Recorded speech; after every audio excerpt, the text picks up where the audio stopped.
Man About the House has conquered millions of viewers with its hearty laughs.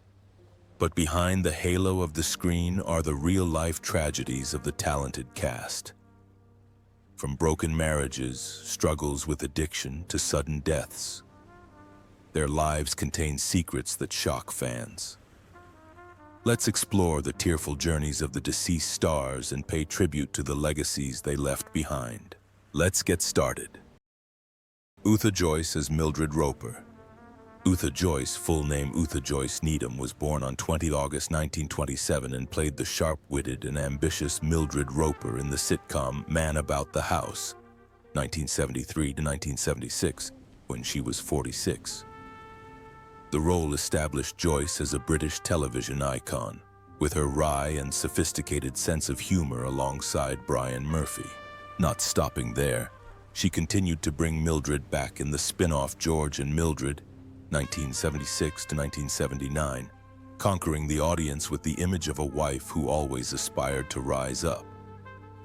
However, behind the halo, Ootha Joyce's life was full of pain and tension. Growing up in an artistic family, she was judged by her parents as untalented, forcing her to bravely overcome their contempt to pursue an acting career. A seemingly peaceful marriage to actor Glyn Edwards quickly collapsed, plunging Joyce into a period of depression and loneliness that added to her stress. The insecurity of being forever associated with the image of Mildred, combined with the constant public scrutiny, drove her into despair, while her passion for acting remained, flaring up in a gruesome villain role in Fanatic, 1965, and in Tragic Shades in Our Mother's House, 1967. As the years passed, the fear of unemployment and the feeling of being stuck in a certain role drove Joyce deeper into alcoholism, with reports revealing that she drank up to half a bottle of brandy a day for decades. The failed relationships that followed her divorce only exacerbated her depression, until she herself became a victim of the beloved, hopeless Mildred. She believed that each role would be her last, and the anxiety tormented her, leading to countless nights of drinking and facing the darkness alone. By the summer of 1980, after completing the film adaptation of George and Mildred, Joyce's health had collapsed. Her liver was severely damaged, her lungs and heart were failing, leading to acute liver failure, and she died just 4 days after her 53rd birthday. She was cremated at Golders Green Crematorium, her ashes scattered among crocuses, bringing a tragic end to her life. Joyce left behind an estimated net worth of around $500,000, a modest sum considering her extraordinary talent. Brian Murphy as George Roper. Brian Trevor. John Murphy, born 25th September 1932, made a strong impression when he played George Roper, a bumbling, simple-minded husband easily dominated by his wife, but full of comic charm in the series Man About the House, 1973-1976, when he was 41 years old. With his natural, approachable acting style, he made George a part of British television history. Brian then went on to play George in the spin-off George and Mildred, which entertained audiences for years. However, alongside the laughs on screen, his life was filled with unspoken worries and losses. Brian's childhood was haunted by the pain of losing 2 older brothers in World War II, a tragedy that left him feeling empty and insecure as he grew older. Starting his career with small, low-paid stage jobs, he struggled to make ends meet and at times thought of giving up acting to sell insurance. It was only a surprise role in Alcock and Gander, 1972, that opened a way out, although the daily burden of making a living still haunted him, causing sleepless nights with the fear of losing his career and not being able to provide for his family.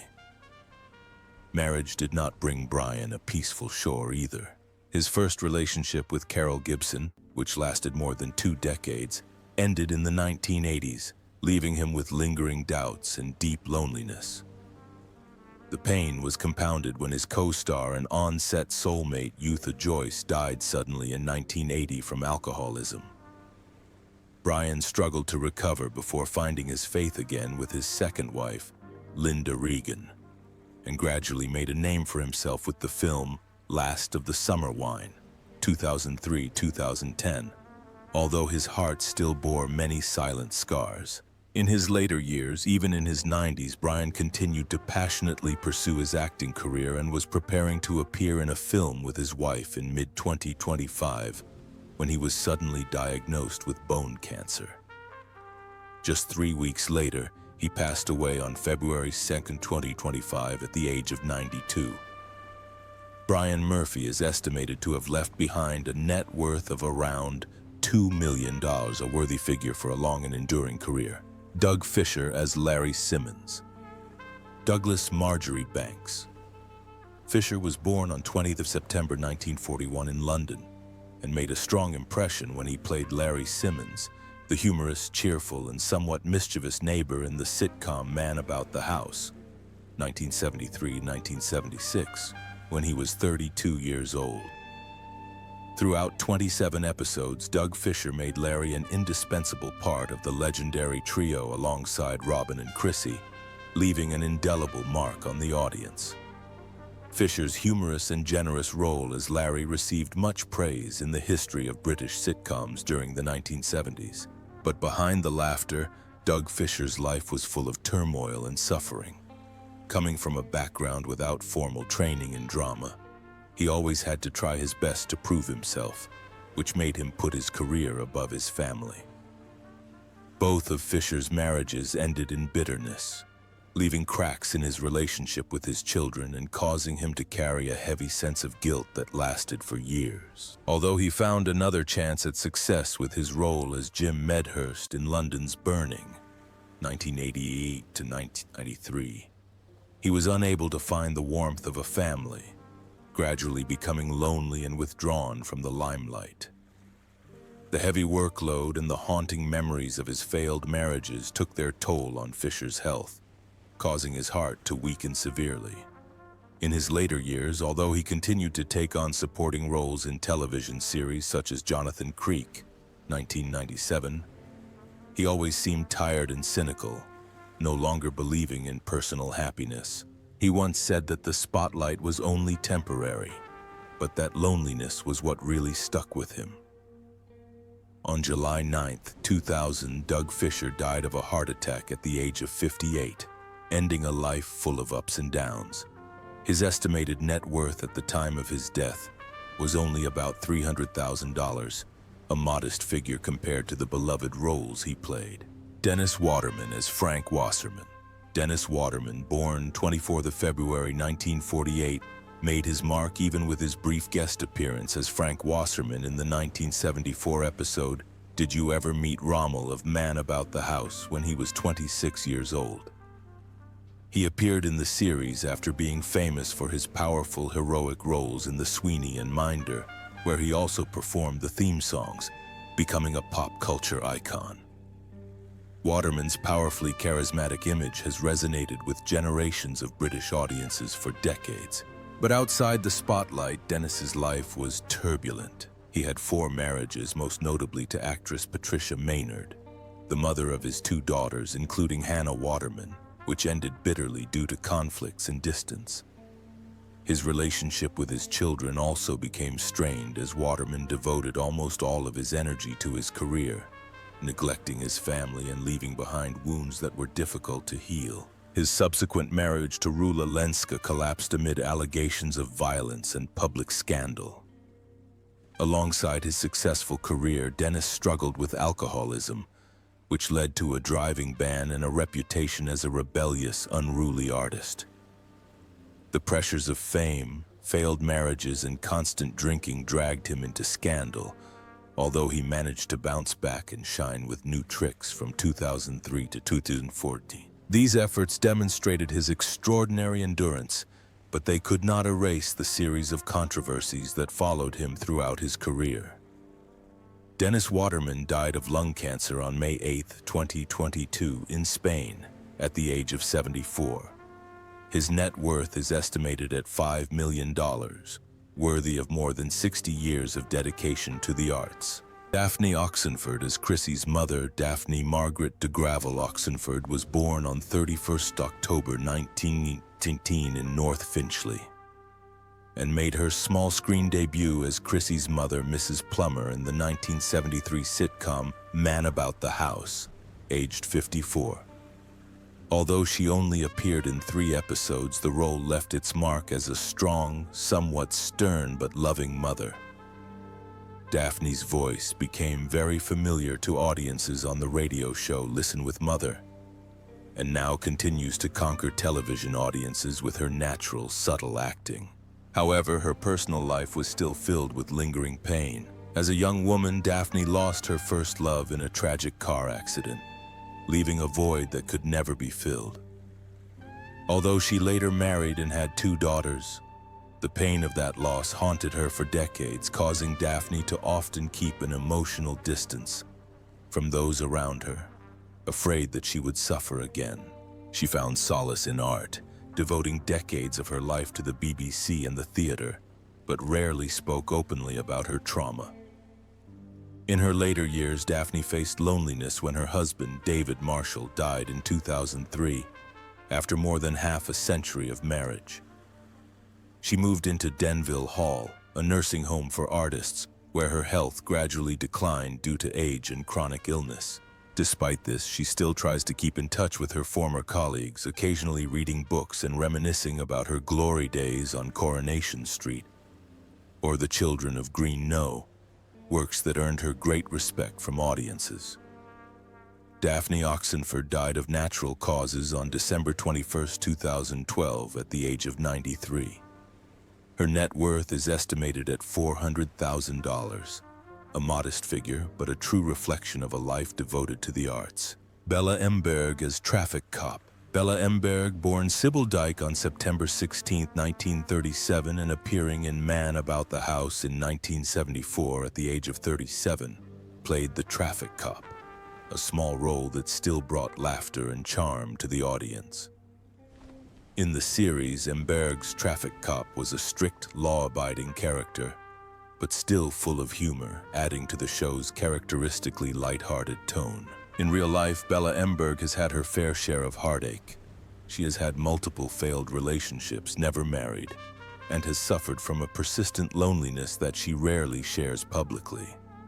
With no formal acting training, Emberg struggled to prove her worth in a cutthroat industry, constantly having to prove herself worthy of roles.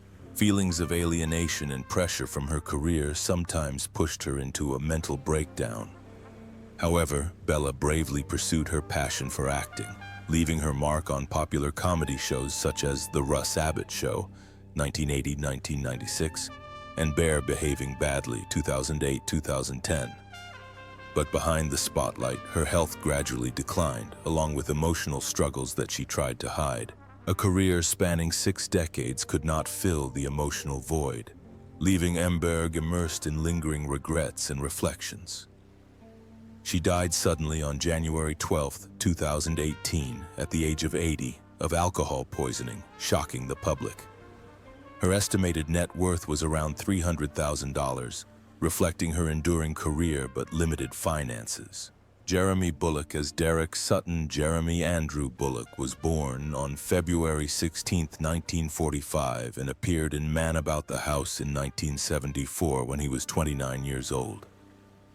As Derek Sutton, a gentle and polite supporting character who added a touch of gentleness to the lively atmosphere of the sitcom. Although it was only a brief role, Bulloch left an impression with his charm and acting skills before becoming internationally famous as Boba Fett in Star Wars. In his personal life, Bulloch carried deep emotional wounds that were difficult to heal. His first marriage fell apart, leaving him feeling empty, while the sudden death of his brother brought on a deep sense of sadness and guilt. Behind his friendly public smile, Bulloch was torn between his career and personal loss, especially being separated from his son during the breakup. After the huge success of The Empire Strikes Back and Return of the Jedi, Bulloch continued to take on smaller projects such as Robin of Sherwood, maintaining his passion for acting, but his health began to fail. He later struggled with Parkinson's disease, which caused tremors and gradually stripped him of his independence, a severe challenge for someone who once prided himself on his strong on-screen persona. The pressure to maintain the Boba Fett image for fans only added to his stress. Jeremy Bulloch passed away on December 17, 2020, at the age of 75, on the morning of the Star Wars community around the world. He leaves behind an estimated net worth of US $2 million, the result of a 6-decade career filled with ups and downs and dedication. Hilda Braid is Mrs. Holland. Hilda Braid was born on 3rd of March 1929 and joined Man About the House in 1976, aged 47, as Mrs. Holland, a brief supporting character who brought a profound, stern, and charming older woman to the chaotic life of the tenement. With a background in radio and a strong stage background, Braid skillfully brought the character to life with realism and vibrancy, winning the hearts of audiences despite her limited screen time. Hilda Braid was a strong woman on stage and screen, but behind that was a deep wound. Her father's early death left her with constant anxiety and a vulnerable heart. Her marriage to actor Brian Badco later fell apart, leaving her to shoulder the burden of raising her children alone, while also managing a strained relationship with her daughter, Caroline. The pain did not stop there when her younger brother died in the early 1990s, a blow that took Braid years to recover from. Although she continued to give her all through numerous television roles, notably as Nana Moon in EastEnders, her health and memory began to fail, leading to inevitable setbacks in her career. In her later years, Alzheimer's disease seemed to plunge her into even deeper loneliness and loss. Braid died in 2007 at the age of 78, after a long illness in a nursing home.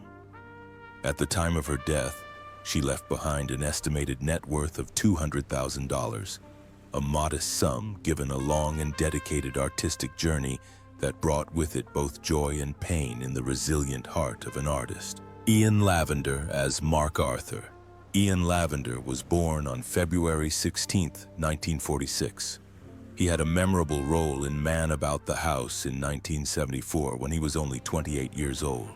In this episode, he plays Mark, an ambitious young actor, somewhat arrogant and obsessed with building his own image, bringing humor and satire to the already noisy and complicated life of the apartment complex. The character Mark cleverly reflects the artistic illusions of the youth of that time, through Lavender's natural and sharp acting.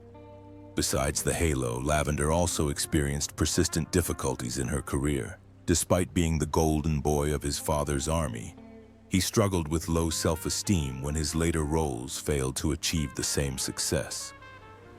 Years of trying to find his place in a cutthroat industry left him exhausted and insecure, leaving Lavender constantly struggling to maintain faith in his talent. Outside of the pressures of work, Lavender's personal life was relatively uneventful, but not without its scars. 2 marriages, one in divorce, one ultimately happy, along with fatherhood, forced him to learn to balance fame and family obligations. He also battled bladder cancer and a heart attack, which made Lavender appreciate the years he was able to stand on stage and connect with audiences. Ian Lavender passed away on February 2, 2024 at the age of 77, reportedly from natural causes. His estimated net worth at the time was around US $1 million, reflecting a long and dedicated career, although he was never truly wealthy. Peter Jones as Mr. Morrison. Peter Jeffrey Francis Jones was born on June 12, 1920 and appeared in Man About the House in 1975 at the age of 55. As Mr. Morrison, a supporting character who brought charm, courtesy, and a touch of irony to the popular comedy. With extensive experience on stage and radio, Jones skillfully created a Mr. Morrison who was both stiff and very likable, providing humor to the chaotic apartment scene. Although he was loved by the audience for his distinctive voice and natural acting, Jones's personal life was filled with loneliness. Growing up without a father, he was forced to learn to be independent from a young age, but it also left an emotional void that was difficult to fill. After getting married, his married life was not without its ups and downs, eventually ending in divorce and leaving many regrets. Jones also suffered the shock of losing his lifelong friend, a trauma that would have a profound impact on his mental health in his later years. Although he continued to perform in popular radio roles such as The Hitchhiker's Guide to the Galaxy, his health gradually declined, forcing him to battle leukemia and heart disease, while his loneliness grew with age. Peter Jones died in 2000, aged 79, from complications of sepsis following surgery. His net worth at the time of his death was around $400,000. A modest figure compared to the enormous artistic legacy he left behind, a testament to a career full of effort but also quiet and marked by much pain throughout his life. Roy Kinnear as Jerry Roy Mitchell. Kinnear was born on 8 January 1934 and made his small screen debut in Man About the House in 1974, aged 40, as Jerry, a humorous, sharp-tongued supporting character who often provided the laughs during the show's tense moments. Despite his infrequent appearances, Kinnear's Jerry made an impression with his charismatic performance and his chemistry with the main cast, cementing his reputation in British comedy. Behind the affable on-screen persona, Roy Kinnear was under great pressure as his career became increasingly demanding, leading to frequent family tensions. His marriage to Carmel Cryan was stable but challenging, especially as they spent much of their time caring for their severely disabled daughter. He constantly struggled with his responsibilities as a father and husband, and the demanding demands of the entertainment industry, often leaving him exhausted and estranged from his loved ones. Despite these personal stresses, Kinnear continued to thrive in his career, appearing regularly in major projects such as Willy Wonka and the Chocolate Factory, 1971, and the Three Musketeers film series, 1973. However, the hectic filming schedule led to a tragic disaster when Roy fell off a horse and was seriously injured during the production of the sequel to The Three Musketeers in Spain in 1988. The aftermath of the accident claimed his life just one day later, ending his artistic journey at the age of 54. Roy Kinnear left behind a net worth of approximately $1 million, reflecting a long and prolific film and television career, but also one that included great sacrifices. The day he passed away was a huge shock to his fans, because his talent and humor are still considered an extremely valuable legacy, and he is deeply missed by the public who loved him. Duncan Lamont as Dr. MacLeod Duncan William Ferguson. Lamont was born on June 17, 1918.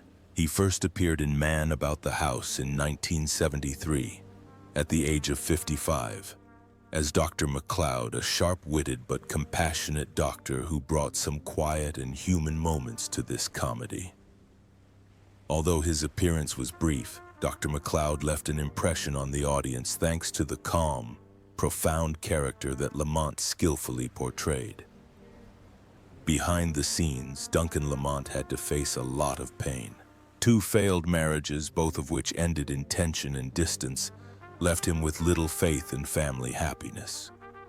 His relationship with Alexander was also severely affected when his only son fell into drug addiction, leaving a void and a sense of helplessness that Lamont never quite got over. Those psychological wounds haunted him for years, gradually weakening his health, especially as his heart problems continued to recur.